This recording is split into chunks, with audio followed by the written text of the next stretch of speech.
Real Madrid বনাম Valencia. এতক্ষণে ম্যাচের আমেজ উত্তেজনা সবকিছুই শেষ হয়ে গেছে। ম্যাচটাও রীতিমতো পুরনো হয়ে গেছে বলা যায়। তবে এই ম্যাচের একটা বিষয় ঘুরে ফিরে এটা আসলে নতুন হচ্ছে, ঘষা মাজা চলছে ওই বিষয়টার উপর। সেটা হচ্ছে ভিনিসিয়াস জুনিয়রের রেড কার্ড। এটা কি উচিত হয়েছে নাকি উচিত হয় নাই, পক্ষে বিপক্ষে রেফারি ভুল সিদ্ধান্ত দিয়েছে।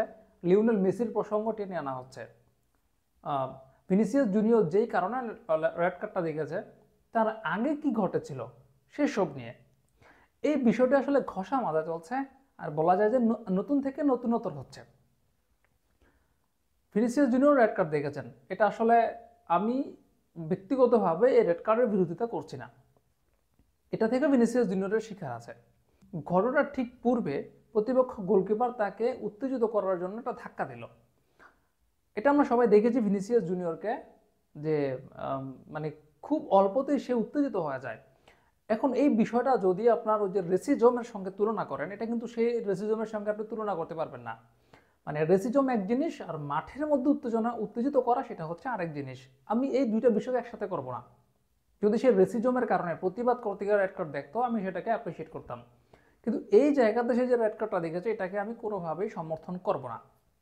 মানে সে রেড কার্ড দেখেছে, ঠিক আছে, এটা নিয়ে আমি বিরোধিতা করছি না। তবে তার আগে মানে তার পূর্বে যেটা ঘটেছে, সেই জন্য কিন্তু গোলকিপারকেও আপনি পানিশমেন্ট করতে পারতেন, কিন্তু সেটা কিন্তু আপনি করেননি। এই জায়গাটাতে আমার মনে হয় একটু দ্বিচারিতা দেখা গেল। প্রতিপক্ষ গোলকিপার ভিনিসিয়াস জুনিয়রকে ধাক্কা দিল, শুধু শুধু ধাক্কা দেওয়া। এটা এরকম না যে বন্ধু বন্ধুর সাথে মস্করা করছে। খেলার মধ্যে এরকম এরকম সিচুয়েশন ছিল না। এটা মস্করার জায়গাও নয়। তো গোলকিপার এসে ভিনিসিয়াস জুনিয়রকে উস্কে দিল, আর ভিনিসিয়াস জুনিয়র সেই উস্কানিতে পা দিল। এটা আমি বলবো যে সে রেড কার্ড দেখে যেটা যোগ্য, এটা উচিত হয়েছে। তার এখানে দরকার ছিল না যে মাথা গরম করে প্রতিপক্ষ গোলকিপারকে গিয়ে আবার একটা ধাক্কা দেওয়া। তার একটা দরকার ছিল না। এই জায়গাটাতে কন্ট্রোল করার জন্য হলেও তার আসলে রেড কার্ডটা দেখার দরকার ছিল।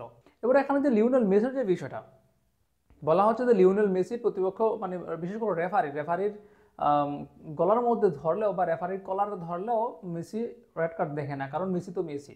তো এই জায়গাতে আমি আসলে তর্কই করতে চাচ্ছি না, কারণ লিওনেল মেসি তো লিওনেল মেসি, আর লিওনেল মেসি দেখেই ফিফার এত সহায়তা পেয়েছে। কিন্তু ভিনিসিয়াস জুনিয়রের ক্ষেত্রে আমি যেটা বলবো, রেড কার্ড ঠিক আছে, একদম উচিত হয়েছে।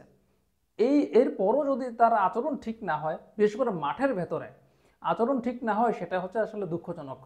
এমনিতে যদি প্রতিবাদ করতে গিয়ে সে যদি রেড কার্ড দেখতো, তাতে আমার কোনো আপত্তি ছিল না।